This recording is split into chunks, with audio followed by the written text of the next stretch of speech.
Okay, hi everyone. Welcome to this week's episode of the Expand and Evolve podcast. I'm your host, Carly Pynchon, and this week we have a guest joining us, Jack Liang. I'm so excited to have this conversation.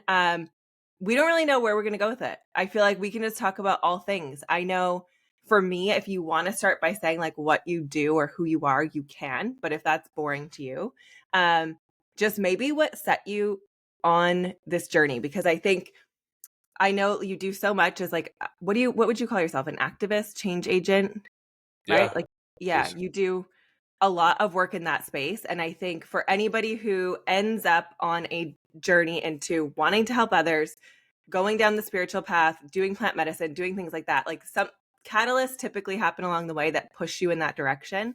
So maybe if you just want to start by saying a little bit about like what set you on this journey to kind of like where you are right now. And of course, that's Yeah. a loaded question. Yeah, I love loaded questions. So yeah, so I, I have, all right. Let me take a step back.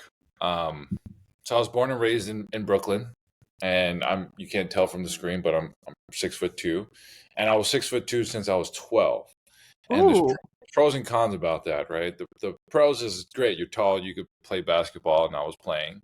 The downside of being so tall and looking different, I was like one of the only Asian American kids, and I stood out a lot, and I experienced a lot of just I stuck out like a thumb, right? So I was getting picked on and getting bullied and getting robbed and experienced all sorts of like I don't belong. And that caused a lot of pain within me. And I saw how I reacted for many years because of that pain, for like maybe a decade. Maybe I'm still reacting from that pain. And that how that looked like was drinking a lot of alcohol, getting into a lot of fights, finding myself in these situations, finding myself like getting into conflicts and or arguments and being like, why is that showing up for me? Mm. And it's very easy to blame the external, blame him. Oh, he did that to me, or he looked at me this way. He said something to my friend, and yeah, I think that's what a lot of people do. They they allow themselves to be a victim that way. So I started paying attention. I started noticing that as I started to do better in my career, because I felt like doing better in my career would solve all the problems. That's what all the rappers told me, right? That's what they said in the songs, and that's what all my older kind of gang members would tell me. Just make it, just get the money, get the bag. And I was like, okay, that's it. So I was a party promoter in New York for 8 years. I learned really well how to have a whole team underneath me. I quickly became a owner of a party promotion company. And then at 24, I opened my first restaurant. At that restaurant was the 11th highest grossing restaurant on Square at the time. And in 2 years, I had 7 restaurants. So I was able to like launch something and promote it really quickly because I learned these skills from promoting parties, how to make things go viral, um, what attracts people. And eventually I got recruited to work at Instagram on their promote team. And I was going around teaching people how to run ads. I was like I forgot how, it was like a startup advisor for Meta. Okay. Um, and when and at Meta is when I started to do some inner work. It felt like I moved to San Francisco. It felt like in San Francisco it was a lot more common to go to workshops, to um, do plant medicine, experience that. Um, Therapy, I guess like 6, 7 years ago wasn't that common, but it was very common at Meta. It was actually the most used medical service that they had. It seemed like everyone Wow. needs. Yeah, it was always booked up. It took me like a few months just to get my first appointment. So yeah, I was doing all this work, seeing a lot of benefit within myself. Like every time I came out of a workshop, I felt lighter. I felt like I released some sort of trauma. and eventually drinking ayahuasca. That was like the propeller, that was the leapfrog that helped me the most. And when during 2021, when there was a lot of Asian American violence happening, I felt that a lot because I experienced a lot of that violence, and I knew what types of reactions would come out of people when they experienced so much hate. They Mhm. themselves would create it, like how I did, Mm. and they probably would spend years just externalizing it and processing it. So I realized that I was in a very fortunate position. I'm a man now. I've experienced a lot of pain growing up, and I got a lot of world class help. I think getting access to do plant medicine, getting access to Mhm. therapy from Meta is world class. That's like Mhm. the best type of mental health you can get. Um, and so I was like, okay, maybe I should do something about it. And I was actually sitting in a 7-day meditation retreat in Mexico, just beautiful. I saw Danny there actually. Oh, fun. Yeah, we just ran into each other. Like, wow. Um, and that was when he had the idea of starting Awaken, and I was like, oh, I got to do something else. And so yeah, I asked for a download. I literally was sitting in my bed, and there was a lot of violence happening in New York with Asians specifically, and Mhm. I was like, what should I do? I can't sleep. I feel this like urge or this anger. A lot of emotions are coming up. A lot of my childhood Mhm. emotions are coming up, and I asked, I prayed. I was like, if I'm supposed to do something, let me know. Mm. But I just need to sleep because I have to, wake up tomorrow, and just let me know. And for 5 days straight during the meditation retreat, um, I got this vision of bringing people to a park and like having some sort of cathartic experience for them. And I didn't know what it was, but it was like, oh, it felt like using all the skills that I've learned in my past, and all the pain that I've received, and then all the benefits, all the teaching Mhm. and meditation, and this was what I was meant to do. It just felt like that. And so I reached out to people, and nobody wanted to help me, Carly. I wanted to organize something, and I was like, we got to do something. We got to bring some peace. We got to Mhm. organize. Nobody wanted to help me. There was too much risk. There was risk of police. There was risk Mhm. of COVID. There was risk of violence. There was risk of Mhm. failure. People might not show up. All the All that. what ifs. And I started planning anyway because I fully believed that this vision came to me for a reason.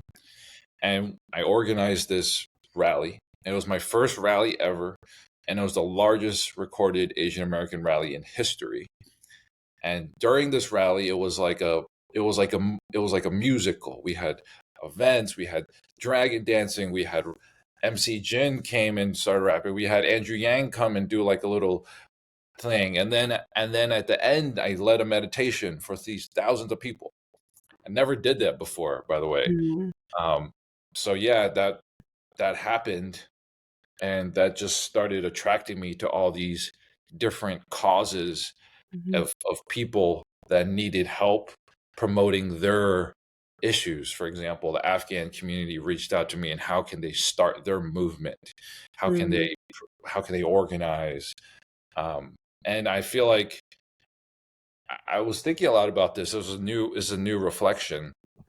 Um, when I was a kid, I went to my dad's restaurant that he opened, and that was like his thing. He's been a chef for like 40 something years, and he opened it, and I wasn't super aware, but I remember it being empty, and I was Mhm. like, huh, this is an empty restaurant, and it's supposed to be new, and like, where's all the people? And I remember that embarrassment from him, like like and he was like Mhm. trying to be hospitable and kind of impress his children and his wife and all his like few friends that he had.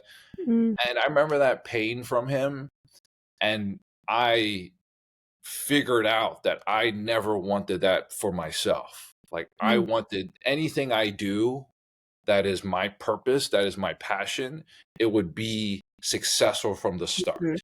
It would be like magnificent. It would be like a huge thing where I would never have to face what he faced. And I think Right. there's a lot of people who face that. So Yeah.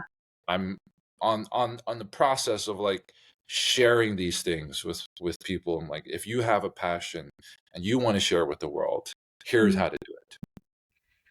Yeah. Okay, do you feel like there's so much that we can go into from that? I want to talk about alcohol. I want to talk about being a man and chasing success and then jumping into the personal growth and what that's kind of taught you for other men. Um, but with your dad and how you grew successful restaurants, do you think that was a major driver? That it was like, if I'm going to do this, I'm going to do it better or more successful because I never want to feel that feeling? Like, do you think that was kind of like imprinted from a younger age and that's why you went into the restaurant industry, or like what pulled you to that? I think subconsciously it was a part of it for sure. But what I noticed was like another group of my friends who were just kind of like partiers and Yeah. they did a lot of drugs, and uh, they opened this Thai rolled ice cream place, and it was one of the first Thai rolled ice cream places in New York, and they put 50 grand in, and the first year they did 1 million. And I Mm, was like, oh, wow, yeah. that's possible, right? And just seeing what's possible, right? Because if Yeah. you Yeah. can't see it, you can't be it, right? So that's why, even, a little off topic, like out before I moved to the LA, I was driving around the hills and just Yeah. wanted to see it. And now, I've been You're living here. here 3 years. Um, so yeah, so I saw my friends open this shop, and I was like, I think I could do it better. I could do something Mm, different and could do it more my way. And I opened my own first restaurant. And yeah, I didn't want to have a launch that was unsuccessful. right. And that opening day, it was August 12th, 8 years ago, and we had 1,000 people line up and buy a poke bowl. You Yeah. know what that, and it was like humid and hot in the summer, and I was able to repeat that every single time. And then all these other businesses started hiring me to like launch Right. their business, because they don't want to. That's a very precious moment. It's like a launch Mhm. of something is very precious, because you put in so much energy to develop this product or this purpose or whatever you're trying to share with the world. Mm, And you want people to experience it. And if people right. don't get to, it's kind of heartbreaking. Right. And that really does come down to the promotion, the marketing, all of it, which Mm. obviously, if you had that experience before, you're able to integrate that into everything you're doing now. Yeah. Um, okay, in regards to what set you on the path of starting the restaurant, are you okay talking about like where you came from? Because you were involved a lot of gang violence, a lot of things like that, gang people. Mhm. Um, and was it a phase of your life where you just went, whoa, where you almost get a glimpse of your future and you're like, I don't want this for me. And then it made you completely shift past. Like, have you always been successful at what you do? Like, give me kind of what sent you into doing the restaurants and leading you on that path, just to talk business for a sec. And if there's any advice you would give to anyone listening who is wanting to pursue an entrepreneurship business. Yeah. And then I want to jump into the alcohol, the growth, all the things. Yeah. So every period of my life, I look at the people who are older than me, and then I ask myself, do I want to be like them? Mm, And that came on at a very early age, because the older gang members from my neighborhood, they told me not to go to the same school as them when I was getting into high school. They're like, don't go to our school. You will not, like, you will end up like us. And then mm, I was like 12, so confused, like, what do you mean? I'm with you. They're like, no. They're like, no, don't be like us. Like, you're better. And I mm, was like, oh wow, that showed me from an early age that people older than me had like a clear direction, or been through things that I haven't.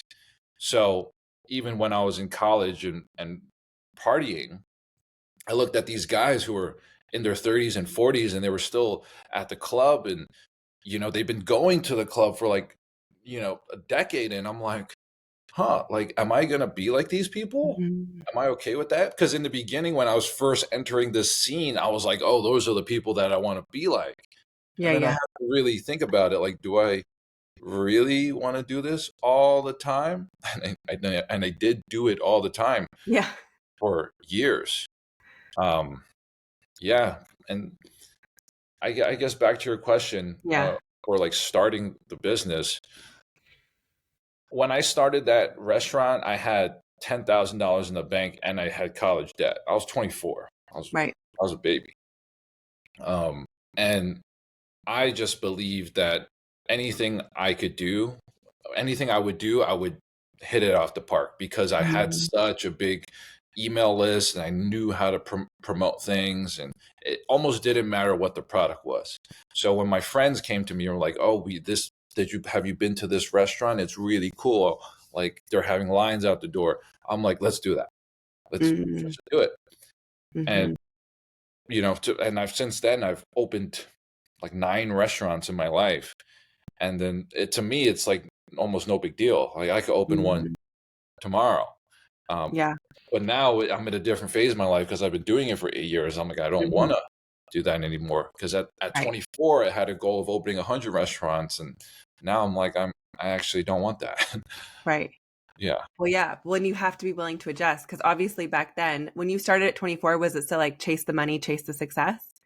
And yeah, then you started to come on your journey of realizing, like, wait a second, it's not actually what I want for my life and it's not making the impact I want. And then did you start to pivot? yeah. So it was chasing the money. So it was chasing money and then chasing external validation. Mm, Because honestly, if I just kept my one restaurant that was doing really well, I would have done better than having so many. Because I wanted 100. Because mm, because 100 is like successful. a big number. Yeah, and like they would love me or respect Mm, me more, and it was a mistake, and it was a great learning lesson. Um, and I was still drinking and partying during those times. So as an operator, it was just not efficient. I wasn't focused. It was a lot of crazy things happen. But the one awareness that I had was I didn't know how to communicate mm, difficult things with my business partners. Like challenging things. right. Like, oh, what does this mean in the bank statement? Well, where was this money spent? Like, I just didn't know how to express that without feeling like there could be a chance for an argument that I really wanted to avoid. And if there was an argument, there could be a fist fight. And Mm, that's a real possibility. So I started to realize, even though I was doing well in this area of my life, there was a whole other area that I could not develop or I needed to overcome to become the man that I actually want to be. And that was mm, more emotional and spiritual, mhm, because it's sad, even it was like mid 20s or a little bit later 20s, that if there was a problem, we would fight. And mhm, I was like, that is not how I want to solve problems. Or if there was a problem, we would drink and do all the drugs and party it, and then it'll go away somehow. mm, That was how I was solving problems. Um, Anger, just having so much like pent up rage from mm, all the things that weren't processed, and then like that comes out onto others. And realizing that was a changing point. And I had a relationship, and she was very close. Like she lived with me, and she was pointing all these things out to me, and I'm like very grateful for that, because if she didn't constantly present me with it and show me mhm, like, oh, look at this example with how you couldn't let go of your own anger. And then I was like, oh.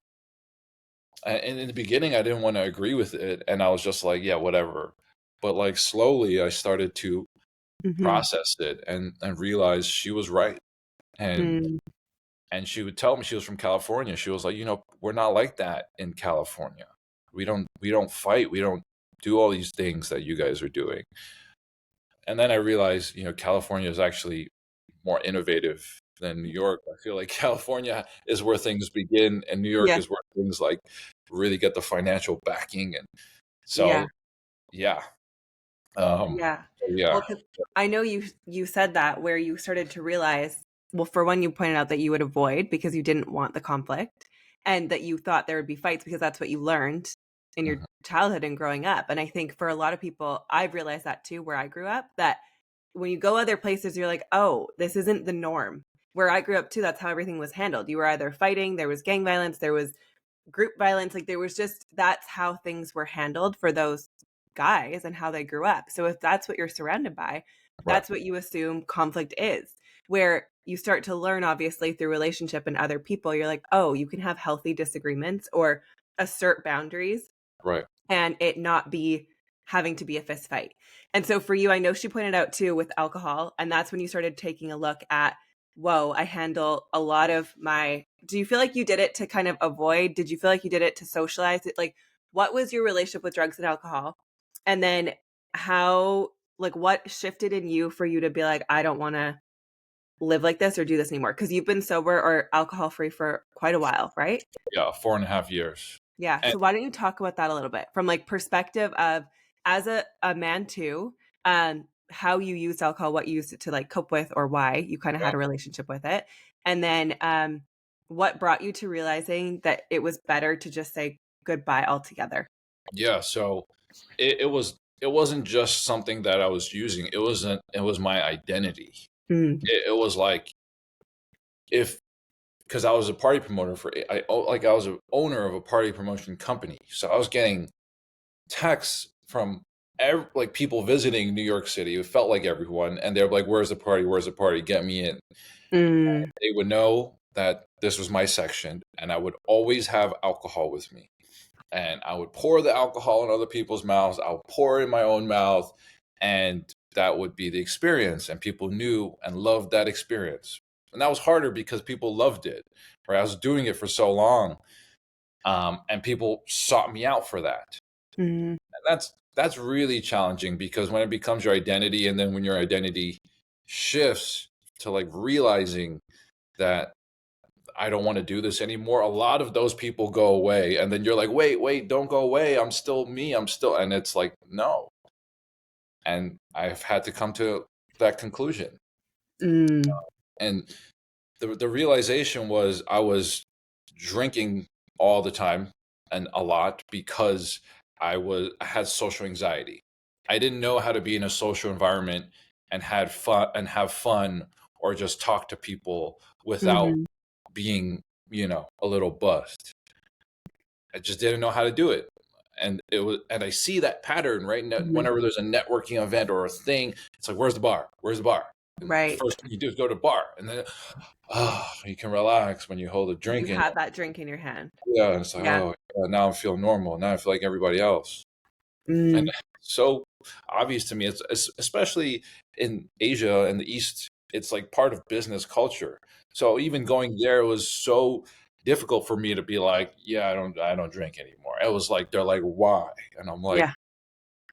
I I had to explain myself to like a dozen people. Yeah. But the realizing that here's who I want to become, like realizing that this part of me, it doesn't resonate with the future part of me. I Mm, identify as a healthy person. I identify as someone who is not scared of social situations. And I felt like, honestly, I felt like such a like a little bitch, just mm. because I was like, I can't be in a room without being drunk. Like, how pathetic is that? That doesn't Yeah. align With with, you. yeah, Mhm. who I'm envisioning myself to be. Like, that's not Right. cool. Yeah, fuck that. And then I just, well, ayahuasca helped. Yeah. It showed me a lot of that, and it was like, even how I was talking to my partner at the time when I was drunk, it was like just saying all these things, Mm, and I'm like, nah, that's not cool. Like, I don't want to be saying these these mean things to her when I'm drunk. Like, no. right. Did you feel like that? Because I feel like sometimes it's hard when it's become your identity and you're the party person. And then also, because I've had those phases, I think most of us have, where you're growing up and you, any party where it was uncomfortable, you just got drunk. But I find with me, like it always just, for me at least, it makes me more, it would bring out sides of me that were already there. So it's like if you're the social person and you're the fun person, it's like that already exists in you. You just need to find how to feel comfortable enough to show that Right. without being drunk. And then you start to realize, like, we went to the club, I'm like, none of us were getting drunk. Yeah. You're dancing, we're on tables, we're on the couch, like all the shit that you would do as a drunk person, like you can do that sober. You just Right. have to find yourself to be comfortable enough to do it, right? Yeah. Um, and then for you in terms of doing ayahuasca, do you feel like, because I feel like there's a lot of people right now in my circle who are sober curious, I guess you could say, or at least dropping alcohol and realizing the negative implications it's had on their life. Mhm. Um, and for some people, obviously, other people will struggle with that longer. But I feel like, I don't know if it's like a consciousness thing, just more people are moving away from it. I feel like it's way more common now. The people, and it could be my circle is changing, but even in my business, people who used to get drunk, they're all sober and people are kind of like not using alcohol as much of a crutch anymore. Yeah. But for you, do you feel like, were you still in a phase of, had you already kind of given up alcohol, or did ayahuasca show you like this is something you need to give up? No, ayahuasca definitely showed me that was like the turning point for me. It was Yeah. like, no, no more alcohol. Mm, Like, because we weren't supposed to drink before ayahuasca for like 2 weeks, and I yes. did. Oh, Yeah, I did. no, tell me about this. This is fun. Yeah, I was. You're not supposed to like Yeah. eat meat and have sex and all these things just to stay pure before ayahuasca, as you know, maybe Yeah. some people don't. But I did, and I was like, that was the last time I got drunk. Was like a week before ayahuasca, Mm, like really drunk, and yeah, I was having a argument with my partner at the time, and she was just putting up with it, but like I just saw how shitty I was treating her. Just like mhm, I kind of looked at it from an outside point of view. I wasn't a memory. It was like, look at this, like come out of it and mm, observe it and observe who you were and like all these jokes you were making in front of your friends and like who even is that? Why do you want right. to continue to be like that? Is it Mm, because you're stuck? Is it because you want to impress all these people? Like what is it? And then at that point it was just like, yeah, no more. mm, And I didn't think it was going to be no more forever. But yeah, it's no more forever. yeah. Well, and Yeah. then you find you're like, what do I need it for? I still like margaritas, but maybe I don't actually need the alcohol in it. Yeah. Well, there's I just nothing like wrong the with taste. it. Yeah. There's nothing No, I wrong with know. it. Yeah. But I think that too. Like I've gone, because I dabble with it where it's like, do I really ever want to consume alcohol? Like what benefit does it have to me and my body? It doesn't. And so, but then at the same time, like I like 2 margaritas. And so I dabble sometimes with, do I need to give it up completely? But I'm also on the way of, I don't like to identify as anything the same way something like I am a vegan, I am sober. And I'm like, it can become who you are, where I'm like, you can just choose that you don't really drink alcohol. It doesn't have to be the thing that everybody knows you as like, I don't drink alcohol. I need to let everybody know because it's my new identity. It can just be like, Right. you just don't really drink. Yeah. Yeah. Yeah. The challenge in the beginning is like Yeah. when people know you, it's like, oh, come on, when's the last time I seen you? Or it's very Yes. they can be very convincing, right? They're like, oh, you don't love me. Right. That's what they're Mm, saying. They're like, oh, you're not gonna drink with me, so you don't love me or you don't no, respect me.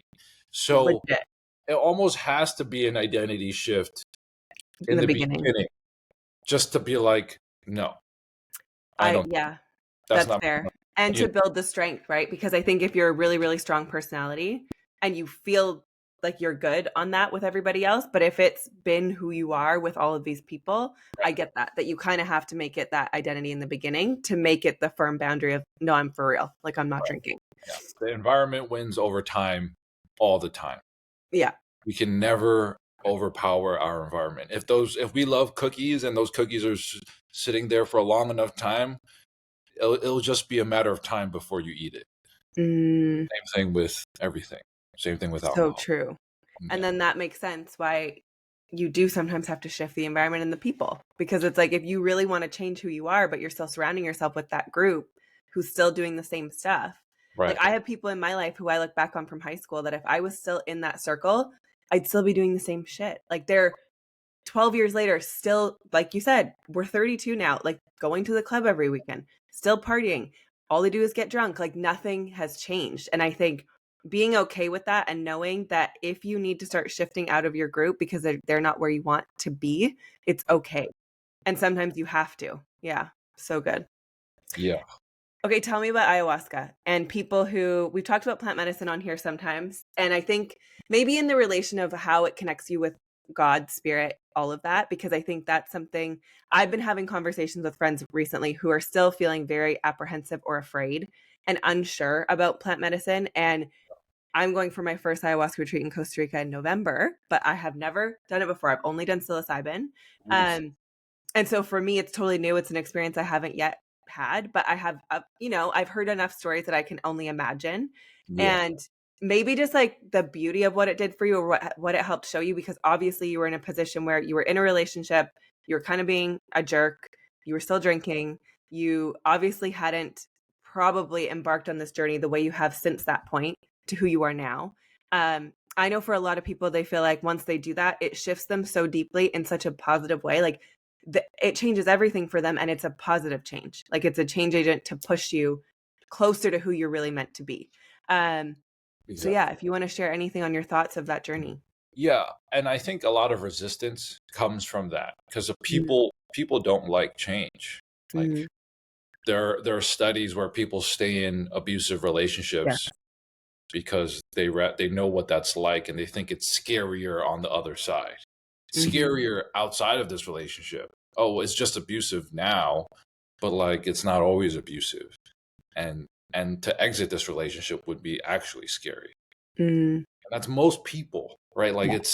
it's studies, right? People don't leave where they were like people stay within a 5 mile radius of where they were born, Yeah. right? Like 70, 80%. And it's because they don't want to see the rest of the world. They don't know what it's like. And it's the same thing with plant medicine. They might have an idea of what it's like. Mm, Maybe they tried shrooms in college and yeah. it was like too overwhelming, right? And they're like, no, shrimp, no. Or like, oh, or Mm, they got too high from weed that one time. And it was so, they were so paranoid and they had such an anxiety attack and then mm, right. that never again. Or drunk. And Hmm. it's just different from all of that. The Hmm. three main things that impact your plant medicine experience is the facilitator, the environment, and the product and the actual plant. Mm, Right? If you control all those experiences, those factors, then it will be mostly a very rewarding experience. hmm. Not saying it won't be difficult. It Hmm. can be difficult, but anything beautiful, anything worthwhile is difficult. Um, I did not have a significantly difficult experience. The first, we do it 3 times that week. It's recommended you do it at least 2 times or 3 times the first time you do it. And my reasoning is because the first time, like you do anything, you might not do a lot of it. Mm, So you might not feel it.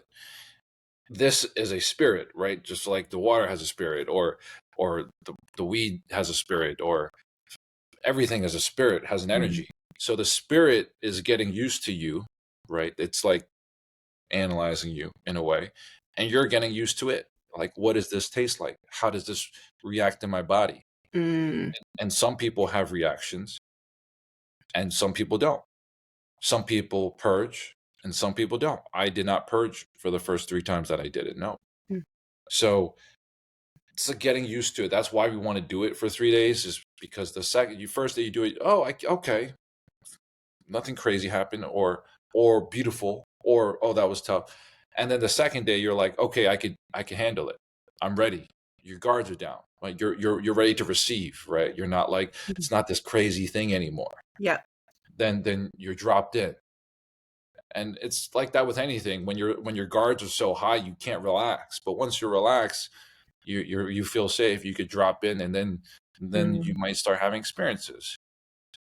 If they're challenging or not, they're usually never bad, right? People are like, mm, "Oh, what about a bad trip?" I'm like, "What's a bad trip?" mm. I go, like, yeah, if you're like taking shrooms at the party and like, yeah, people are Yeah. freaking out around you. That yeah, I totally get it. Yes. But in a controlled environment with a facilitator in a safe space, anything like it's really why is this Hmm. happening to me instead of oh bad. Yeah. And then When don't third you day, find you when you do it in a environment like that, like it's just you. I find people are so worried, like, oh, there's gonna be people, but you go so into your own just like box almost. Like you don't really notice what's around you. You're so in your own world. Mhm. And you don't have the same awareness to be so worried about what everyone else is thinking or doing. You actually tap into just you, which I Right. feel like for a lot of people, even how you used to choose to socially drink and like because you were so afraid of it, it's just different. It brings you to this place that I think in normal day-to-day life, most people can't imagine because they're so hyper fixated up here 24/7. Where Right. it's like you just you get pulled out of that into such a different place that I feel like you don't worry. You're not Yeah. worried about what other people are doing or thinking. Yeah, exactly. You're now like you are in your own space. There's no Mhm. touching, there's no talking, and then like you go through your journey. So, yeah, it's probably the thing I recommend to almost everybody. Like the world would be a better place. Yeah. Everyone would treat each other better. There probably would be no wars. Like it would Yes. just, it would change everything. Okay, I have people in my life, men I find the most resistant. I've had conversations with people who they're like, "Oh no, like I think I can go deep enough with prayer. I don't need that. I think I can, go I could do breath work or I could go to therapy and I could go deep enough." From your experience and what you've learned because you were doing therapy and all those things first. Yeah. Because I already have an opinion on this, but like do you feel it's almost the like you called it a leapfrog earlier, that Mhm. it's almost the thing that allows you to move through so much more and it gives you so much more awareness that you probably never could have gotten to through like let's say talk therapy. It's just a zero chance. Like literally, I was getting the best therapy from Stanford grad and Meta, like, and it was just like I was not looking forward to it at all. Every week doing it, I did see the benefit, and I wanted to commit for a full year, so I did commit for a full year to really give it a chance. And I had different therapists, and I was Mhm. trying different ones. It to me, I compare it to like taking a jog on the treadmill. Um, like like that's a very tangible way of seeing it. Mhm. You want to be healthy, you go and take a jog at that treadmill.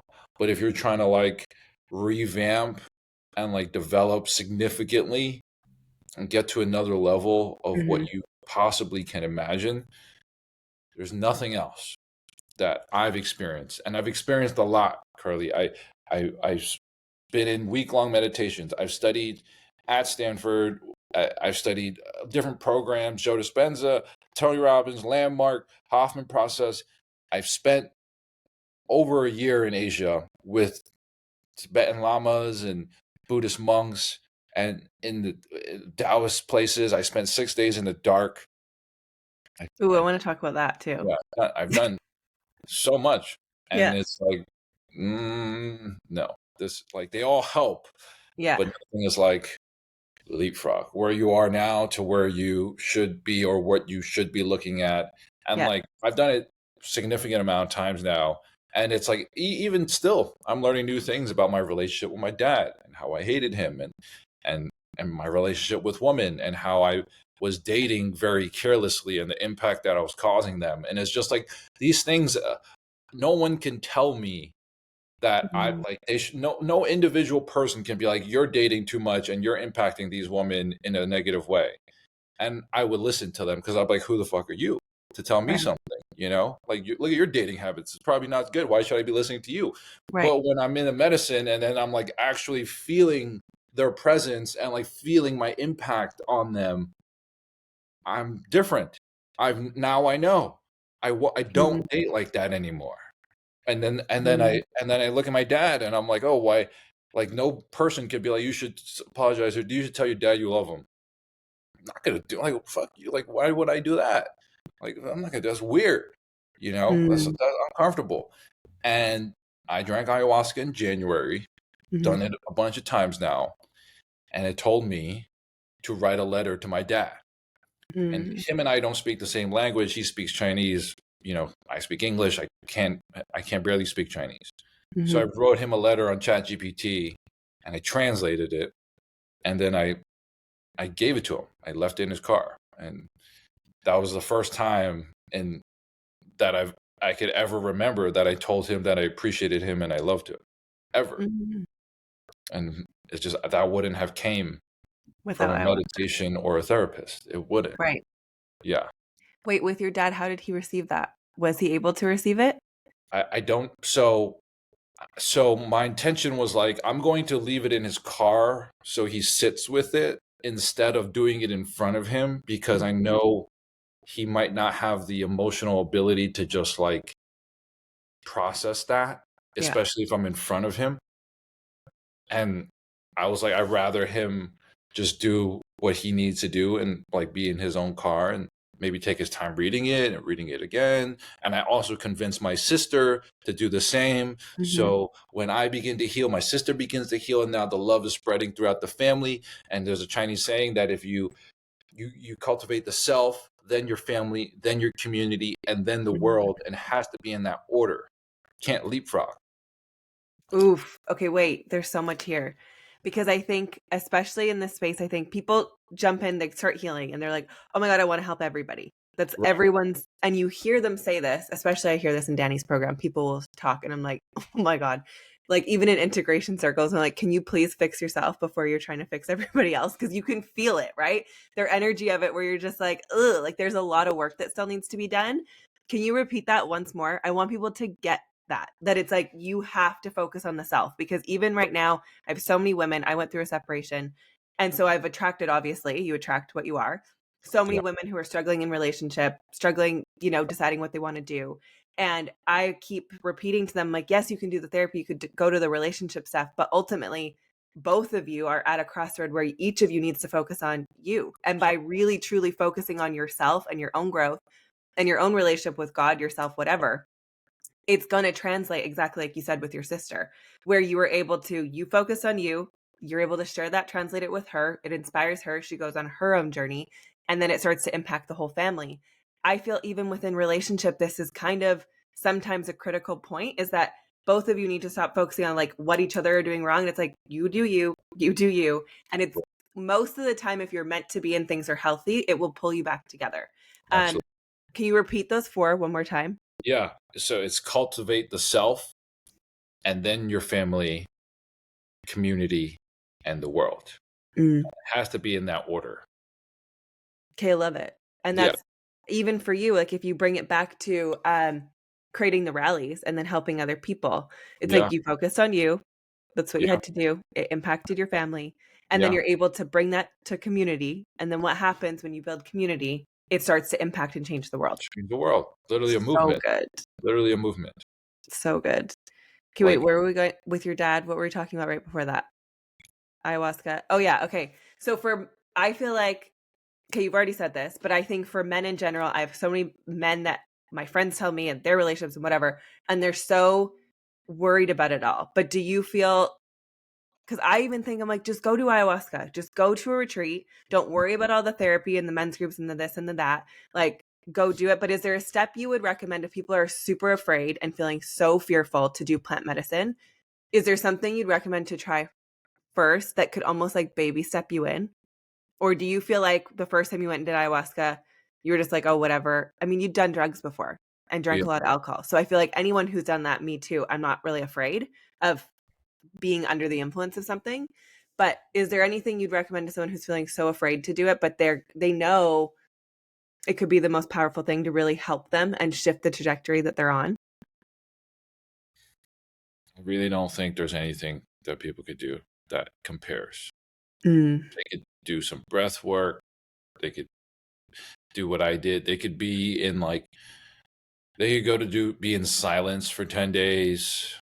There's breakthroughs from that, and it's beneficial. But there's right. just something else with communicating with this plant or these Hmm. plants. It's, yeah. Yeah. And it's like they've been around longer than some than like the modern human, right? Yeah.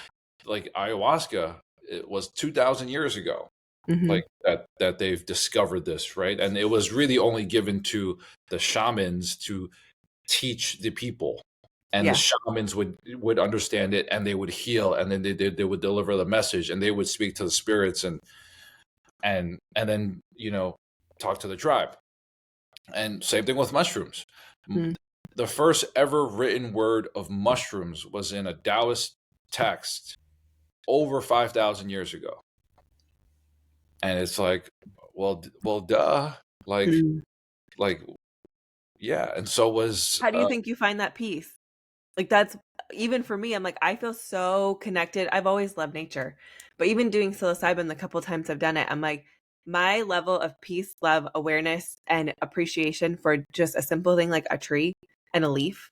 Like right, you find this level of awareness through that. You don't, and then you realize you don't need to be taught by any other human. Like you have all of it within you. And you're right. When you communicate with the medicine, like it just opens you up to this awareness that you can't explain. Like how you said, if someone would have told you about how you treated women or in the dating, like when you feel it and you see it from almost a bird's eye view in the journey, you're like, oh, it fixes, not fixes, but heals it, whatever word you want to use, like this. Because you're right, like, I get it. Like you fully get it because you felt it. right. And it just becomes the truth. And then, yeah. That's it. Yeah. I'm so grateful for it. Mm, Um, yeah.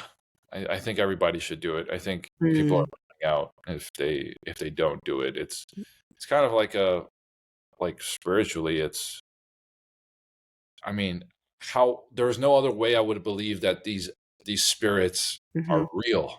Like there's other things out there. Just because my eyes can't see it. mhm. It was like, there's research done that your eyes can only see 2% of what's actually happening. So what else is happening? So true. Yeah. And I know for me, like obviously I've grown up, well, not obviously, but people who kind of know me, like parents, religion. My dad was in the church, um, went to church, never really felt anything. So much so that I had such bad experiences with people that were religious that it made me be like, this is all bullshit. Oh, the balloons. Okay. Yeah. um, but for me, it gave me I always believed in something. I believed in God, but I almost didn't want to say it because I Right. associate it with religion. And then when I did plant medicine, I just went, "Oh, like Right. I understand the presence of God now." And now when I watch people who haven't ever had experience with plant medicine and they're like, "Oh, like God, God, God," cult like in their religions, I'm just like, "Do you even really get it?" I don't even know if you really feel that presence of God. For some people, I watch them like you don't. And doing plant medicine could be the thing that like teaches it to you or allows you to feel it in such a deeper way. Right. Because because because they talk about it at the church and Mhm, or all the churches, right? And you're like, okay, maybe there's something out there, but I've never experienced it to be like, oh yeah, I know. mhm. I have met people who went to church and they're like, I felt that presence, and I'm like, There. I'm Yeah. happy. I want to go to that church that you went to, so maybe I could feel it too, right? Like the biggest problem with the world is that there are so many. I say nine, the number nine, right? Mhm, There's so many ways to get to nine, like 3 plus 6, right? Three times mhm. three, right? And there's more complicated ways to get to nine. You do some crazy divisions, 900. 18 minus 9, does that equal 9? Is my Yeah, math still good? there's a lot of ways to get to nine. And the problem with the world is that we say that other people's ways are wrong. Mm, Like, no, your way to get to nine is wrong. And it's like, you know, there's obviously longer ways to get to nine, right? You could do like 9,999 divided by whatever. Or mm, you could just be like, 6 plus 3, something simple, nine, right. nine times one. Like, and none of it is wrong. But Just different ones. yeah, I went to church. I was raised Christian. My parents were Buddhists, and they're talking about God all the time, singing about God. I was like, wait, what? How is there a son and a dad? Like, I couldn't understand what the Bible was saying. Now doing plant medicine, now I'm rereading the Bible, and now it's making way Sense. more sense in a whole different way than what Yes. I was perceiving it as actual humans. It's like it's actually way more than humans. Yes. It's yeah, it's Okay. complex. Yeah. Right. I love that. And I think, because of course I always thought too, I'm like, the Bible obviously has value, but it can be misconstrued in so many ways. And I know a lot of people who are born and raised Christian or any religion, it's anything to do with plant medicine is the devil. Where I'm Right. like, I understand. And I actually was thinking about this the other day. I'm like, I get it why certain people think like EFT tapping or doing hypnosis or going and doing plant medicine or doing anything that's like witchery, right? I understand why they say it's the devil, because obviously you have access to dark spirit, a good spirit. There's different things you're opening yourself up to. But I Yeah. think in general, in you're going to open yourself up to the beauty of it most of the time for most people. Right. And ultimately, if you have the awareness and the strength within you, no darkness. I feel like on darkness, how you were talking earlier, it's like that darkness is only going to be attracted to you if there's room for it. And if you're really operating in like a very, very low, low, low, low, low vibration of fear, and that's just who you are, Right. then maybe, sure, maybe you're going to open yourself up to that. Or if the shaman is dark or whatever. But I'm like, ideally, Right. you're in a space and situation where they're so informed, they know how to handle dark energy and get rid of it so that that doesn't happen and nothing does attach to you. But I do Yeah. think it, like you said, it's the 9 and how you get to it. And I think being open-minded, like if I feel like if you're listening to this and you know, like I have people all the time, they're on so many antidepressants or medications or whatever. They're going to therapy, they're doing all of this stuff. And I'm like, you're staying in a loop. All you're doing is repeating the same things over and over and over again. You're talking about it, which is making it true. And you're not shifting out of it. And so I think if you've been in that and you've tried all those things and you're using those conventional, I don't even know what it's called, like Right. modern medicine ways, be open to trying something different because Yeah. it could be the thing that completely transforms your life Right. and quicker. Like how you said, the 9+3. Like it could just be the one thing you do that rids you of having to do all this other crap that I find, like I did talk therapy like you. I was like, okay, fine, I'll try it. Oh. And I was like, this just felt like it wasn't doing anything for me. Mm. And I also felt like, and I don't know if you had this experience, but I'm like, there's bias on the other end of that phone or in person, their opinions. And I found there's this person that's supposed to be there to help me, but now her opinions are coming through, which is almost impacting how I think about things. And you're not really helping me get to know myself now because I've been working with you for so long that we've developed a connection and relationship. And now you just have your own biases based on what I've told you. And it's just like, it's not always the truth. And Right. so I find from doing plant medicine, I'm like, you're not getting anything out of it but the truth. So if you want the truth and you want simple healing, I'm like, that's like a quick way to do it. Yeah. Yeah. So there's two things I want to talk about. The SSRI, like, SSRIs are pharmaceuticals that influence Yeah. the brain, right? The neurons.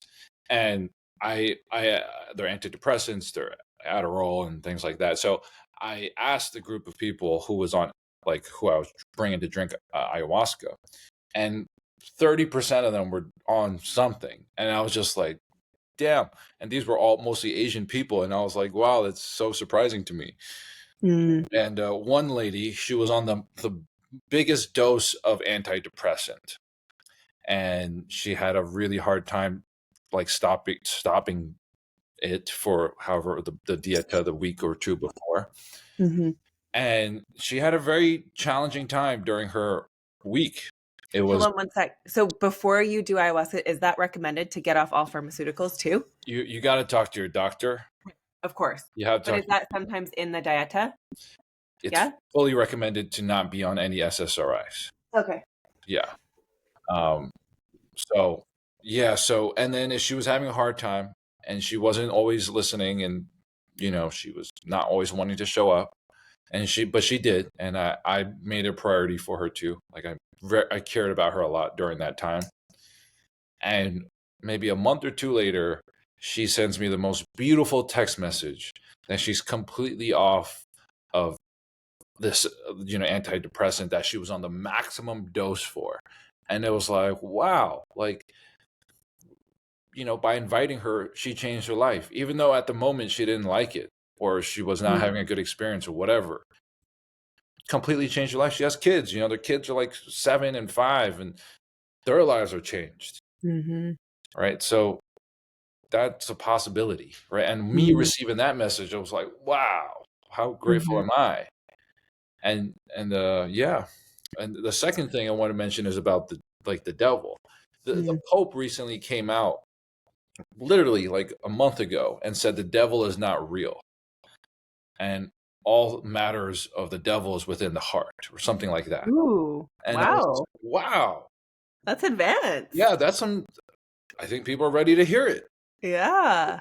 About time, about time. It's matters of the heart. And it's like, Mm. well, if that is true, then what is true about the opposite? Mm.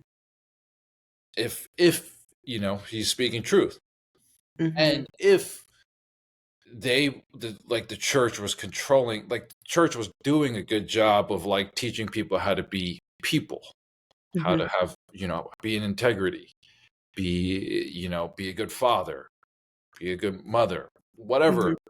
There was the education system, and then there was the church that was Yeah. teaching people how to be people. Mhm. There's a lot of mistrust in the church. That's just what it is.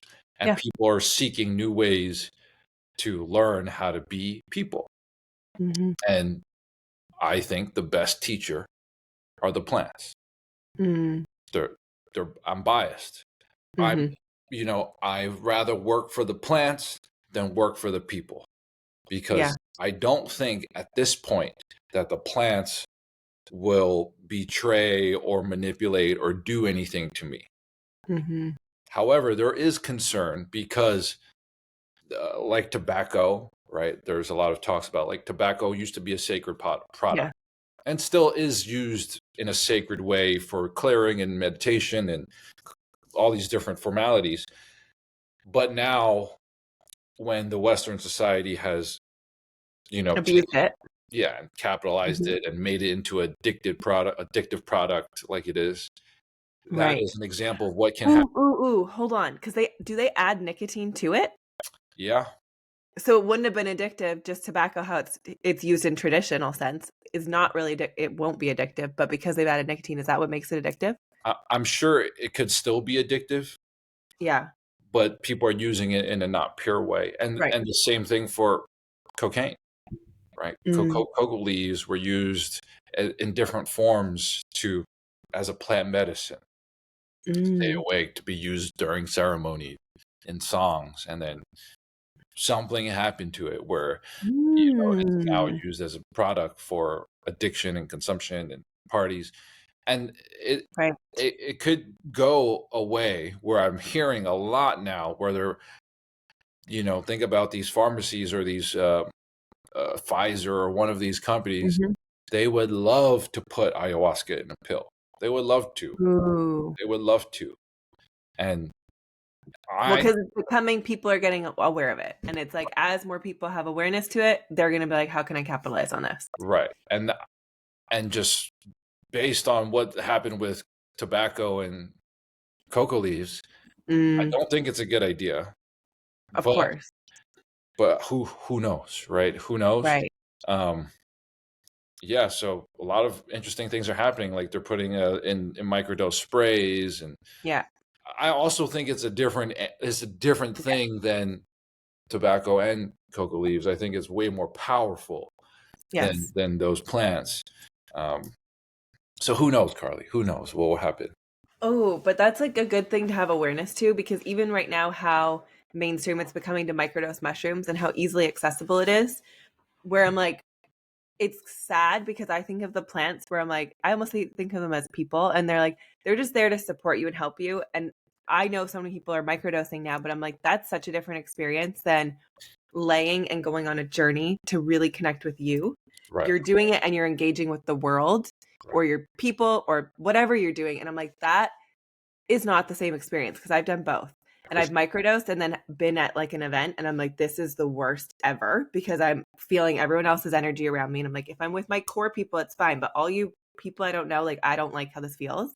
Yeah, And then I've also done it in nature. But to close my eyes and do it is a completely different thing. And right, so I think if you are, even with weed, anything that you're doing, you can make it be how it was really meant to be used and have like such a beautiful and profound experience within you.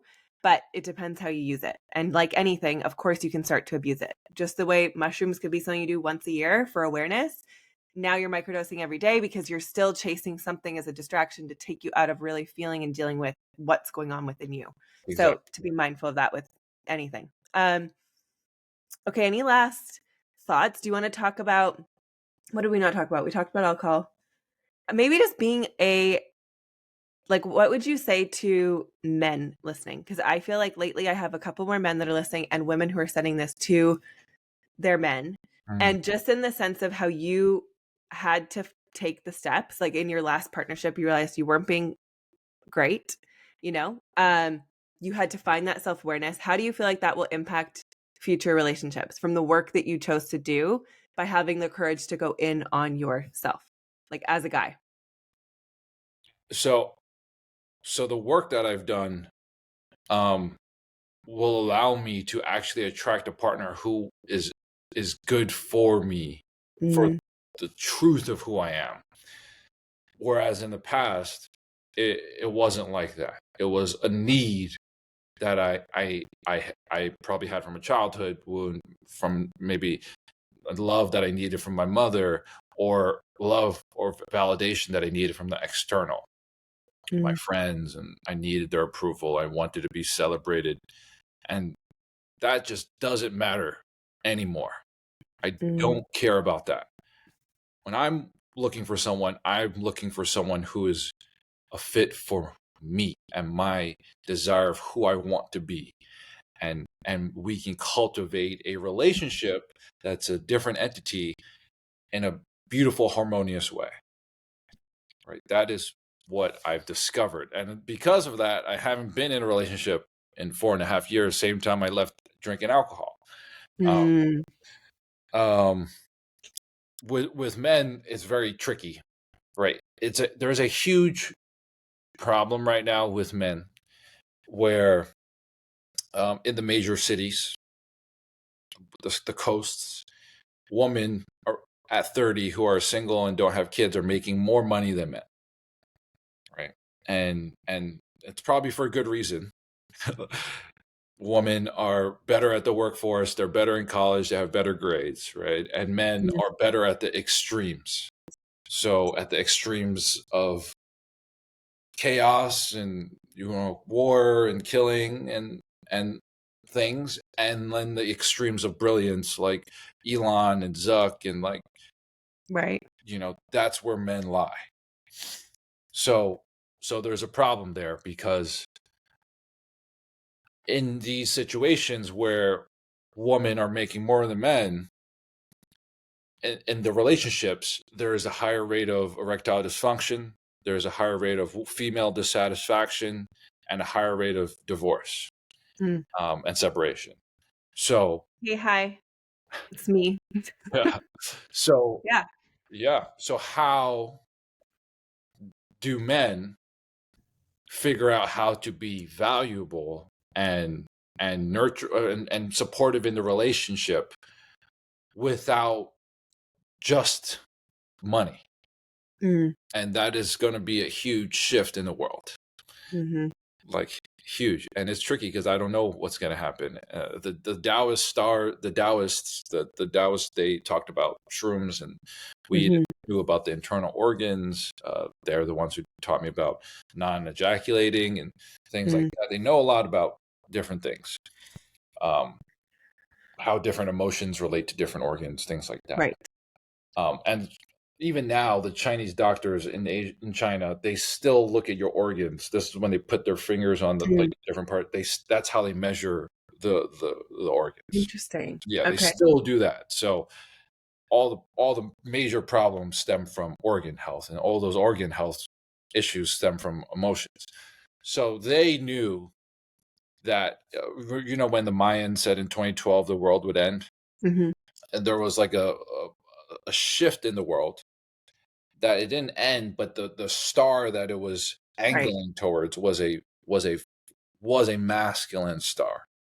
And Mm, they said that for 5,000 years, because the planet, the shift of the planet, the angle was pointing towards this star, the masculine was going to whatever, mm, was in charge, or was like ruling. Um, yep. And then now, since 2012, it is now pointed to our feminine star, and it will be like this for 5,000 years. This is what the Tao says. And it's pointing towards, some other different cultures like the age of Mhm. Aquarius, right? Yes. We see a lot of movies now with water, right? Aquaman and Oh, yeah. what Avatar, the water, it's the water. And yeah, it's a very interesting transition that's happening in the world. And I'm very curious to see, as I'm exploring, Yeah. how does being a valuable man look like? What does a harmonious relationship look like? What would it look like in a relationship where the woman earns more than men? Mm.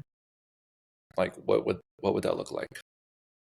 Well, I think you nailed it in the sense of, because it's never really about the money, right? It's the role that you end up playing. And I think for so many years and men, they, like you, it's like you just go make the money, and as long as you're making the money, like, what else do you need from me? Right. Like, am I not doing the thing? Like, I'm making the money. And so if that's been an identity for most men, to go make money and be successful, and now the women are requesting more. They're like, no, I actually need you to be open hearted. I need you to be in touch with your emotions, and I need you to be emotionally available. These things that many men don't have never really had to experience before. Their dads didn't raise them to be in touch with this. They weren't taught that it's okay to be in connection with your heart. Much like you hated your dad. I'm sure there was a lot of conflict when you were younger because of, the dynamics and how you're raised. Um, and I think women are wanting more. And then in addition to that, not only if you are the successful guy making the money, they want all that from you now too, which feels hard and confronting, but it's actually a benefit for both partners, like you were saying, to build a harmonious relationship.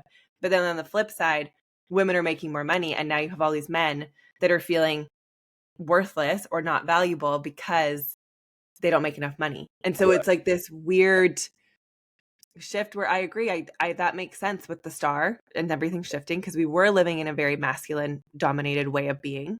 And I think so many women are on this journey and stepping up to it. And so I just keep telling a lot of the people I talk to, I'm like, you've got to also hold space and patience for the men in your life to kind of start trickling into this journey.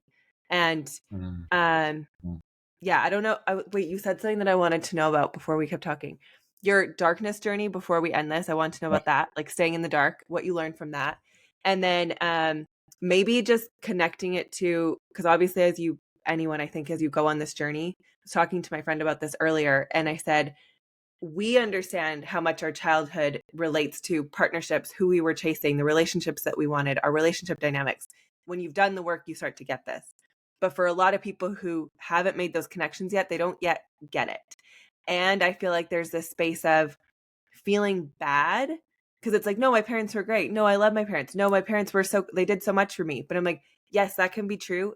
And you could have dysfunction in your relationships because of who they were. And your needs could have also not been met. And it's not like they did this intentionally to hurt you, but in moments where they didn't know how to parent, or that you didn't feel love, or whatever. There's so many different ways that um, it can impact you. And so maybe if you want to talk, let's go there first. Then I want to know about your darkness retreat, because I'm just curious.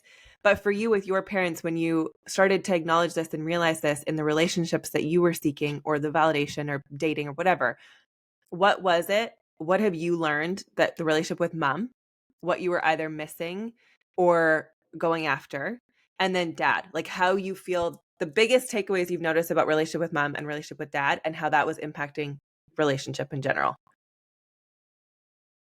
Yeah. from So your journey. the Mhm. biggest thing like you were saying, I love my parents, and I think they tried their best, and all these things, but there were Yes. so many things that they, didn't know and were unaware of.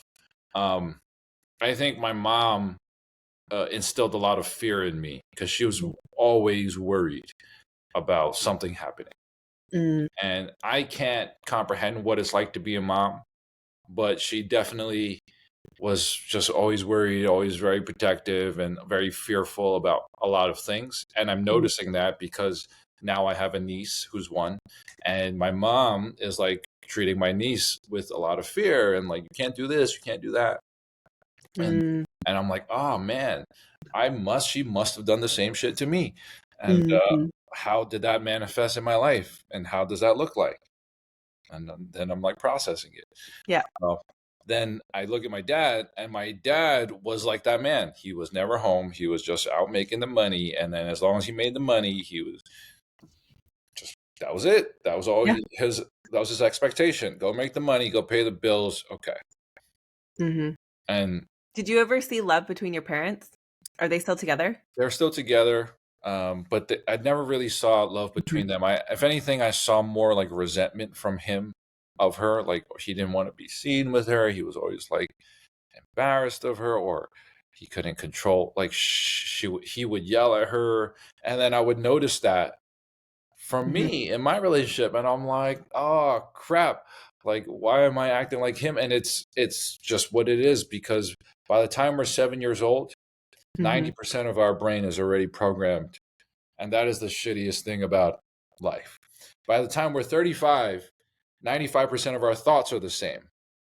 So, same thoughts, same beliefs, same Mhm. patterns, same life. And that's why we loop. We're just like a fucking Yeah. loop. Always same thing, same people, same situation, same drama. We don't change, same relationships. Mm. And it takes something to be like, can't do that anymore. You need to change. And oftentimes, probably the most oftentimes, those are like death or heartbreak. Mhm. And Yep. then you're like, whoa, maybe I should change, or maybe, like, something happened to a family member, and it's like, oh, relationship or breakup, and then you change. Often, probably you don't have a direction. You probably need some help as you change. Yeah. So yeah, I've been learning. I'm still processing things from my parents, and Of course. yeah.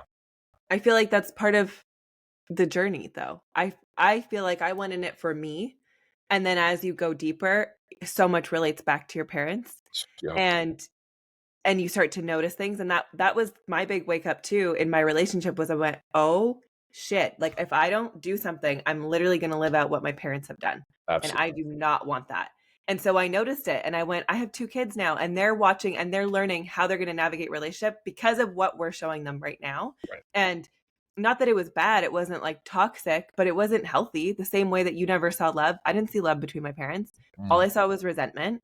And so what happens? That's what's starting to happen between me and my husband. And I was like, I don't want this. And this is what my kids are going to grow up seeing and thinking is like healthy relationship because that's all they know. mm. Okay, wait, I remember you talked about the ejaculation thing. This is something I feel like I know about this because I've read. Have you read that book? Multi-orgasmic man. No. That's what did you say? The Way of the Superior Man. Yeah, that one. Yeah, yeah. What book did you say first? A multi-orgasmic man. Okay, should I read that one too? Is that weird for a girl? It's a very interesting thing Yeah. to read. If you have a moment to read it, yeah, I would take a look or read the first Okay. chapters. Uh, Okay. Because the way the superior man is where I first learned about that. And I think this is something that obviously our culture, I think it's so normalized. Like you jack off, you jerk off, you watch porn, it's just normal. Like you need to make sure. And it's such a different concept to understand, like, wait, what? You can have sex and not ejaculate, and that's not necessarily the end goal. yeah. Because even as women, when I was talking to my friends about this, it's like you almost feel offended if they don't, like you did something wrong or you're not good enough. And so even on the women's side, it's like you feel accomplished. They're like, oh, good, I got them to ejaculate. Where it's like, no, wait, there's power in not. And I think if we understood that, sex would be so different. Connection would be different. All of it. So do you want to speak on like what you've learned? Yeah, I'm going to share Yeah. something that men who listen to this will kill me, and women who listen to this will thank me forever. Okay. If they want to keep a man, if they want, if they like, if they find a man and they like him and they're sleeping with him and they want this to go somewhere, even when they sleep with him, don't let him come. Do not let him ejaculate. That's so true. Just don't. Because when a man has sex and he doesn't ejaculate, his testosterone increases by 400%. It's spiking. He is now 400. 400. I need people to hear that. Yeah. Because what happens when they do? He's more protective. Mhm. He's desiring. He's like everything that you want post sex, usually. Him to cuddle you, him to like kiss you. He would not do that if he ejaculates. Mm. If he ejaculates, there is a chance he will not also want to. He probably, this is it. He might want to go home. That no more cuddling, like he leaves. Mm. If he doesn't, he will come back. And this is almost guaranteed from my experience and from other people. Mm. So I learned about this through this book, and I thought it was a crazy thing to even do. And the concept of blue balls is completely made up. Well, There, yeah, even when I was, like, 12, that's what I was hearing about, and then you'd be right, guilted for it. You're like, "Oh, you could never do that, because right, then you're bad." You're like yeah. right, and it's an emotional pain that becomes physical, right? It's not a real pain. And some people are like, yeah, yeah, of course it is. And I even speak to a woman and they're like, no, no, no, it is. I'm like, how do you, I'm telling you, it's not real. I'm telling you, it's made up so men can get what they want. Oh, at Uh-huh. first you got to help, that's what, and it works. Yeah. And it's a guilt. It guilts you into doing what they want. Mm. So I learned about this, and there are times when I don't ejaculate, and the woman feels offended, Mhm. and then I'm, in my eyes, I'm like, this is actually probably better Good. in Yeah. situation if she wants to, see me again. Honestly, um, yeah. So I learned about it, and when I learned about it, I spent 7 months not ejaculating. Wait, you went 7 months for 7 real? months, yeah, Wow. yeah, and I even Wait, what was the longest before then? Like a couple days? No, maybe like a month or 2. Okay. Yeah, maybe like a month when I was, like, super busy with work or something, like, Yeah. um, maybe, like, college or, like, Yeah. post-college, like, something I was really young, uh, Okay. and before that was, like, yeah, when I never ejaculated ever, right? Maybe it was, like, Mhm. 7. Yeah. Uh, yeah, so I went 7 months with it, and it was extremely difficult. It was probably one of the most difficult things I've ever done. Um, because I've even had sex during that time, Mm. and I didn't. But what I noticed was like my ability to manifest was insane because I learned how to use this energy to expand my field. Mhm. Right. And there's a lot of books that talk about it, right? There's a book, what's the most common like get rich book? Um, Think and I Grow don't know. Rich. Yeah. They talk about using sexual energy and not ejaculating. And no one seems to even like blink an eye Think on about it. it. Yeah. Yeah, I'm like, wait, what?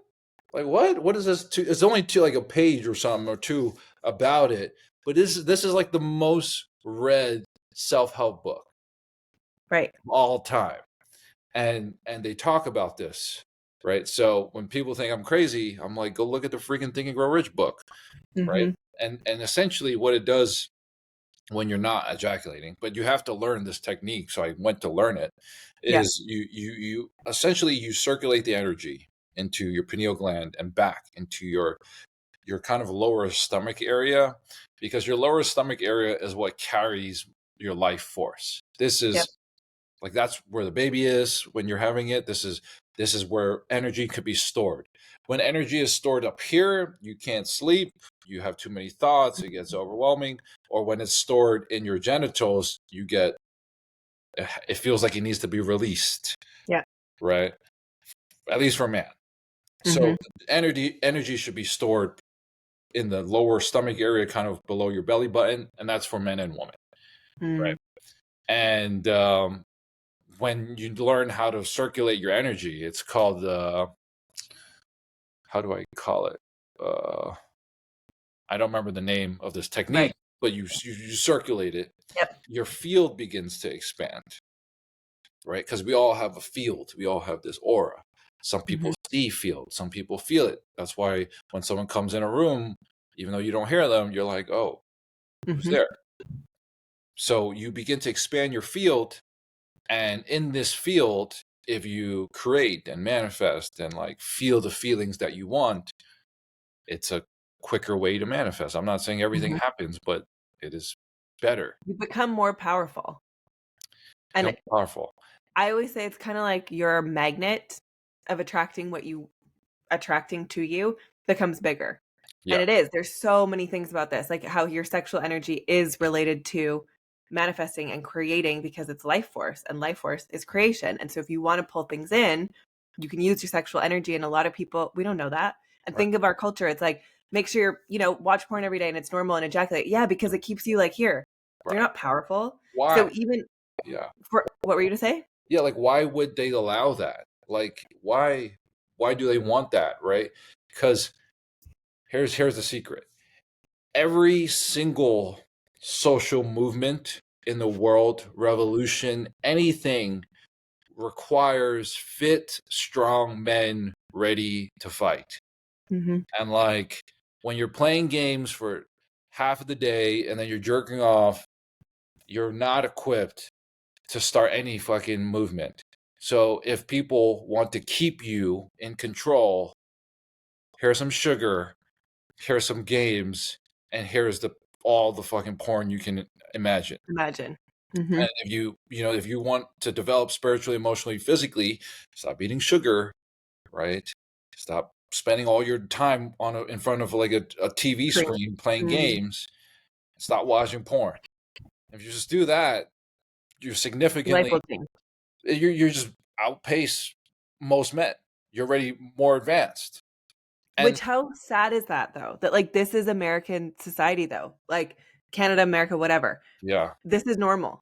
Like the amount of men playing video games, watching porn, and eating sugar all day, not physically fit. They don't have any desire to chase anything because they don't have to go get a woman.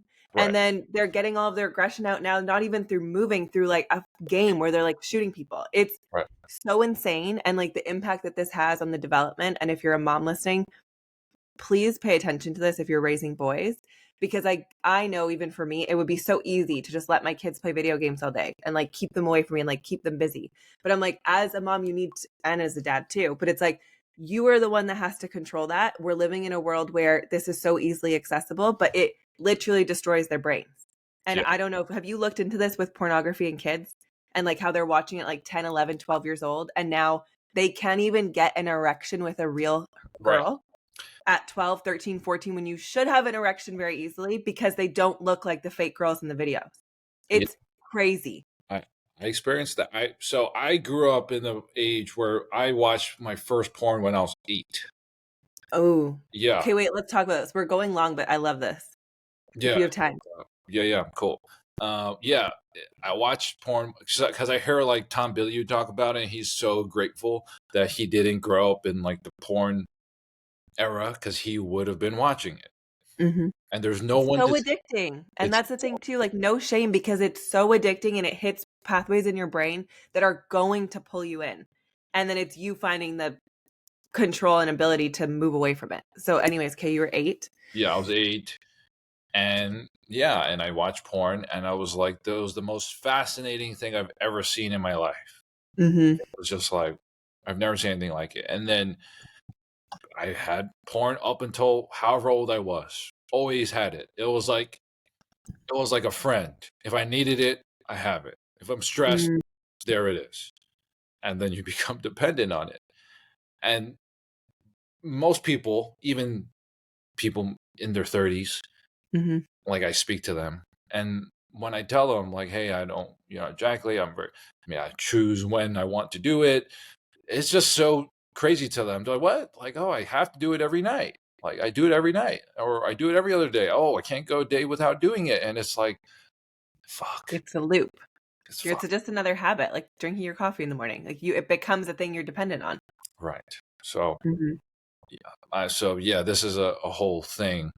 But yeah, I read this book. It told me I had more power when I didn't.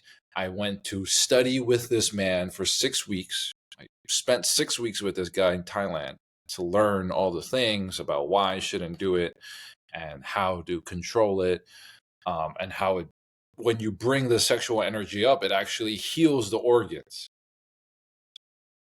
Because if you could create life Mhm. with sex, what else can you create? That is the thing. And Mhm. like, and you know, Oh, that makes no so one- much sense. yeah, no one talks Um, about it because it's so, one, most people don't develop these awarenesses. That's so crazy to even think about. Like, oh, mhm. what's sex? Like, I don't want to talk about sex. And it's like, well, it's probably the thing that most people need to hear. It's like, Yes. stop fucking watching porn and like try to use your energy in a different way and Yep. see what type of woman become attracted to you when you stop. Because during that time when I didn't do it for 7 months, people were just like, Flocking. it was crazy. It was crazy. It was the most amount of attention I received. And I was just like, Well, it's like I think it's almost like as women, we don't notice this, but we can probably feel it. And yeah, then you like want to get into it and like probably as like a taking. Like I want to like yeah, think about it. You want to you don't know this that you're consciously doing this, but you're attracting because they can probably feel the same way I feel like men can feel this from women. Like they haven't been fucked right or you haven't ejaculated. So like they almost want to be the one that makes it happen. It's yeah, like it pulls people to you. It would. It just makes sense. yeah. It's fair. It's like the smell, the Yes. aura, whatever it is. That's it, right? Like for like women are more sexually active before their cycle, right? That's Mhm. proven. It's something with men who aren't freaking masturbating to a computer screen all the time that are attracting people more. I don't know. This was my experience. I'm sure. And then, a lot of people, when I talk about it online, they're like, but what about the research? And I'm just like, how are you going to measure this? Like, how are Yeah. you going to ask, like, let's even get a sample size of 100? Like, how do you know if they're masturbating? Would they tell you? Right. What, and then how would you measure, like, like, it's just, and that's what people love to go to. What about the science? And I'm like, No. well, what about the only time that Mike Tyson got knocked out in his prime was because he had sex the night before or something like that? Like, Yeah. that is like all the fighting coaches, MMA, Use that. Mhm. they don't let their fighters fight before.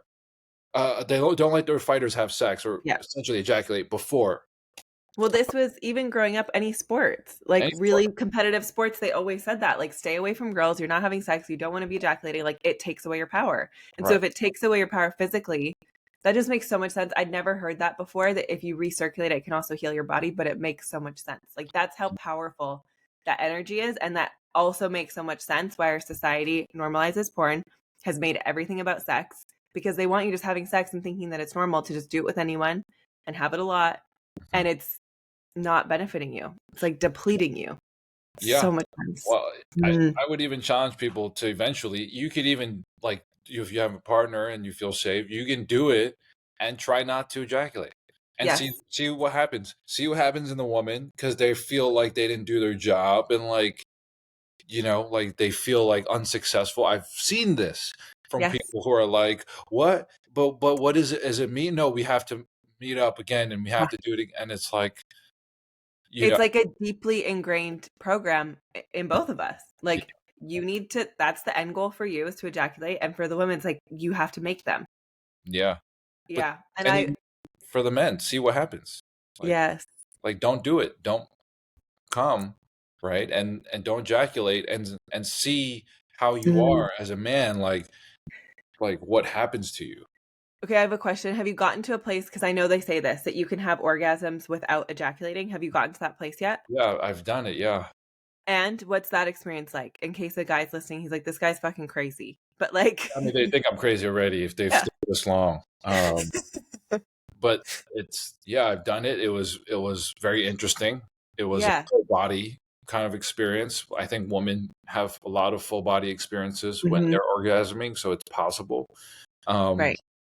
yeah, so yeah, the first time I did it, I was like pulsing, like it was a lot of pulsing, and my partner who I was with, who I was dating, she was just like, in shock almost. She was like, Yeah, "Whoa, like, I didn't know it was possible," and it was yeah, it was like, it happened. yeah, it just keeps on well, I wanted it to, so I was controlling, and this was during that period. Yeah, Um, so yeah, it's definitely possible, so interesting. and Yeah, and I think the that's opposite it's healing. It's actually very good. yes. That's why Well, women also are it's actually more beneficial for women to have orgasms, than men interesting. because women don't lose their the Tao called it Ah, the Qi, the life force. They don't lose their life force from ejaculating, they lose it from their menstrual cycle, which is mm, the whole thing. okay, that's so interesting. Yeah. Well, and that makes sense too, because for you, you're creating something to, create a baby. So Right. every time you ejaculate, that's a lot of energy that's like Yeah. being consumed to create this thing that's meant to give life. So if It's you're doing that every day versus like a woman who you only have 1 month where you drop it out. you have one yeah, you have one egg. Mm. You have one egg, and men are creating millions of eggs, right? And the thing about ejaculation, if people don't think about this, and I've thought about this a lot. Mhm. Every time that a man ejaculates, your body can't tell the difference if this is going to be the time where you have a baby. Mm. So the factory within us that is producing that the sperm is putting its best effort in creating that. It's Mm. literally the best of a man is their sperm. And people just put it in the toilet, and flush it. It's like because we can't tell the difference if that's going to be our Right. offspring. We never know. Well, So and think how like, disassociated you are from that, where it's like, "Oh, yeah, whatever. It's just this thing I make." Where I'm like, "No, that literally is wow." yeah, And then I think of society again, where it's like, "Oh, wow, population control. What's the best way? Let's make all your sperm really weak by having you jerk off 24/7." That's a good way. Do you feel like have you ever done any research on that to know, like, the more you ejaculate, does it make your sperm weaker? Is there anything out there? I feel like intuitively, I feel like that's just, of course, a thing. How could you have the strongest sperm if you're constantly just spewing it out? yeah. I don't know about that. I don't know about that at all. But But imagine 7 months worth of not, how potent that's gonna be. so the sperm it like if it's in for too long, it naturally comes out in your dreams. So your body knows, Mm. Mhm. right? It'll come out a little bit and won't be like To a release. it will Yeah, release. It will release and it will reproduce. right. Yeah. So Ugh, so it's not so people are like, how do people not ejaculate? But your body knows right. your body knows what it needs to come out and when it will come out. Mm, Yeah. so true. Okay, and then the darkness retreat. Let's just talk about that, then we can kinda end there, but, just because I feel like we talked about plant medicine, we talked about all these things, you've done like, most men have not done even a fraction of what you've gone in and done to do the work, and did you start was this, like, 4 years ago when you kinda had your, like, "Whoa," and then you've done all of these things since then, or did you start before the 4 years? It's like 6 years ago I Okay, started doing all the workshops and yeah, in 2018 was when I did peyote for the first time. And that was okay, like, wow. Yeah. mhm. Yeah. Okay, and then so what sent you? Because the meditation retreat you ended up doing with Danny, what is a meditation retreat? Like, what do you do there? And then I want you to take me through the darkness retreat because I've been so curious, people who go do that Yeah. and sit in complete darkness. Yeah, that was so it's very funny, me and Danny's relationship because we met drinking ayahuasca at Mhm. February 2020. Then February 2021, I see him at Joe Dispenza randomly. Okay. And then February of 2022, he is in Denver and I'm in Denver randomly. Like Every February. it was just every February. It's just and then I go on his podcast Yeah. in November before I go on this retreat this the 6 weeks and being in Asia and yeah and we talk about this and it was one of his best podcasts that he's ever like done. Oh, um I didn't even know you guys did a podcast. I need to go find it. yeah, it was pretty cool. Yeah, in my eyes he didn't release it for so long, so I was like, oh, maybe it was so shit that he didn't release it and I don't want to like make it awkward. I won't even bring it up. so I forgot about it. And also, we talked a lot about like racism and Yeah, things yeah. like that. And I was like, oh, his audience is mostly Latin women or Latin people, and they're Mhm. not going to resonate. No one's going to watch it. And Casper was like, well, it was the best at that point. It was the best Mhm. opening day podcast that he's ever had at Wow. that point. Yeah. So I was like, oh shit, how cool is that? Look at all those limiting beliefs coming in to take you Yep. out, and then it's like, oh, actually. Yeah. It's fucked up. I Um, know. but yeah, so I went to do this darkness retreat Yeah.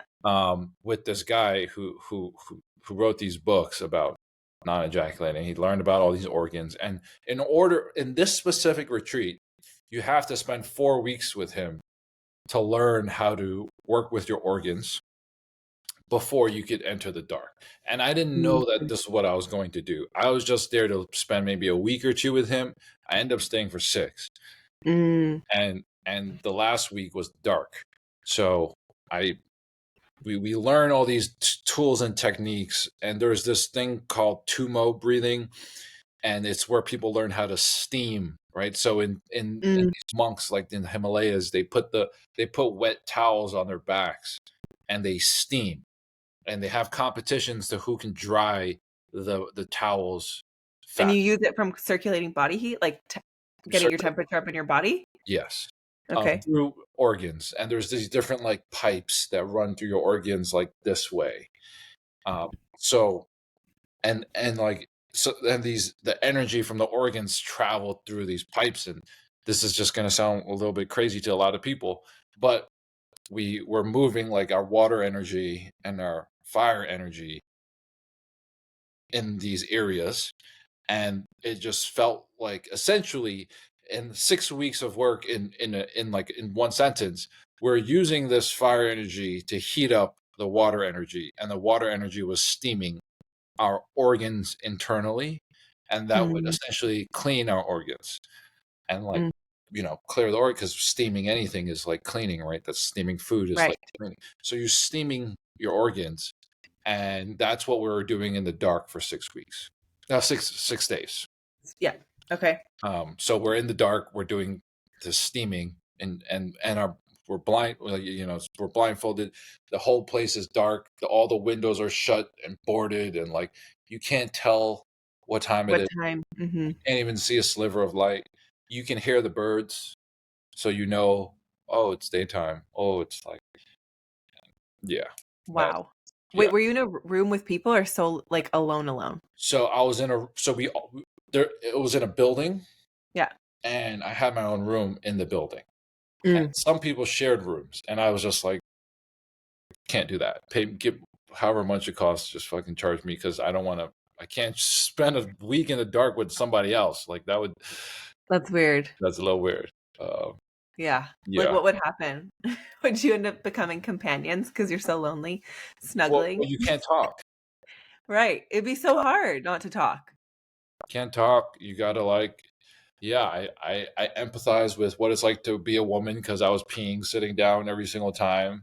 I was like searching for Oh yeah. I would sit and I would pee, and little things I don't think about. Yeah. But it also gave me confidence to be blind. Like if I was blind, even though that's probably Mm. the most important sense, your eyes, I could survive. I know what Mm. it's like. Um, and I think that the biggest takeaway from being in the dark is is love transcends time and space. Mm. So for 2 days, because I was just up, couldn't sleep, because the first 2 days I was sleeping a lot. All I was doing, because my visual ability was gone, but my ability to visualize certain experiences, like it developed even more for Hmm. whatever reason. And I can envision all those traumatic experiences at those certain points in my life clear, like what I was wearing, who I was with, what it was smell, what like the sense I what Hmm. it smell like, and I was able to envision the heart of that period of time. Like let's say I was like 6 years old getting beat up or whatever. I was Hmm. imagining the heart of that kid, and I was sending love from my heart to their Mm. heart. And then I would go show up, and I would try to like nurture that kid and give him what he needed. and love him. To you or the other kid? To me. To you. Me. Mm-hmm. So I did this for like a whole day of like going through all like my dad yelling at me, someone saying I was ugly, all these things, and I would just go and heal myself. Mm. And then I realized, oh, I can heal myself. That means from like my childhood, that means I could heal other people. So Mm. I envision people who I Mm. love. And again, it's dark. So for some reason I could just envision them very clear, and I could just like tune into their heart. I would think about their Mm. heart, and I would think about my heart, and I would think about sending my love to their heart. And then when my love goes to their heart is expanding and it's pulsing and it becomes Mm. a green color. Like, and I I was could doing that see it. like a whole day. No, it's so powerful Yeah, it's really because you actually have the space and the time to do it, and with clear focus because there's no distraction, no distractions. just you. Yeah. Well, and then you probably found. Did you feel like you realized how powerful you are? No, I realized how weak I was because Oh. I'm here thinking like, yeah, I'm this meditative guy. I could spend a week in the dark is no problem. But all I could think about for like the first 2 days was like Korean barbecue. I just wanted to eat some freaking Korean barbecue because I was so hungry. And Do they not give you food? they give you like watermelon and like some nuts and like some, Mm. and it's like, it's just not enough, right? Yeah. For me. And yeah, it was really, really challenging and, but very rewarding. It's like, some people run a marathon, some people hike Yeah. up a big mountain, and some people stay in the dark and shut up Dark. for 6 days. And that's hard. That's really hard. So hard. It's really hard. It's Yeah. really hard. But when I was done, I felt like, wow, I can't believe I did that. And I heard Yeah. from these like Egyptian teachings, they call it like some mystery school teachings, that some people they stay in the dark for 21 days, right? And they don't eat for 21 days. This is like the last test. This is like the last test for enlightenment. And your eyes are, you know, have been the melatonin in your brain has been compounding, right? So Mhm. people have DMT effects. And what they do is they take these people who only seen darkness for 21 days, Mhm. and they bring them to see a sunrise. And the first thing they see when they open their eyes is the sun when it's rising. And I can't imagine what that's like, but supposedly it's like blows you into enlightenment. Mm. Supposedly, because I even being in the dark for 6 days, and I left at night when it Mm. was pitch black in a forest, and I opened my eyes, and just the light from the stars and the moon, Mhm. I felt like I got punched in the eye from just that. And I was like, oh my God. Like it Yeah. was so intense. And even from that sight, I Right. got weak. I felt like I had so much energy. I was going to go to the gym and go and do all these things. And as soon as the light hit my eyes, I was just like, Mm. I got punched in both my eyes. Huh. And I just couldn't do anything. I was just holding my eyes for like a long time. So I'm Right. just imagining for 21 days in the Yeah. dark, and the first thing you see is like The sunrise. sunrise. That probably like, I don't know what that does to you. Right. Well, and then I guess chemical reaction in your brain and your body from finally seeing the light. If you had such a like buildup of melatonin. Right. So Right. interesting Wild. experiment. I don't know if I'll ever do it, but Do it again? Or would you ever do the darkness again? I would do the darkness again. Yeah, I would do it again. It's just, it's a season. It takes time to be like Yeah. putting yourself in there. Yeah. Oh, okay. This was such a good conversation. We were here for almost 2 hours. So thank you so much for Oh, your time. thank you. Do you have any last thoughts you want to say in regards to, I don't know, anything? Spirituality, health, business, anything? I'm just You're good? super happy to spend this time with you. Yeah. I'm super proud of you, and I really Thank much you. enjoyed it. Oh, thank you. I'm so glad you were here. It was such a good conversation. Thank you for being here. And is there anything, I guess in regards to where people can find you and like the work you do, is there anything? Just put I your just love Instagram. Instagram. Yeah. Yeah. Yeah. It's Jack Lee. Okay, great. Yeah. Amazing. Cool. Thank you so Of much. course.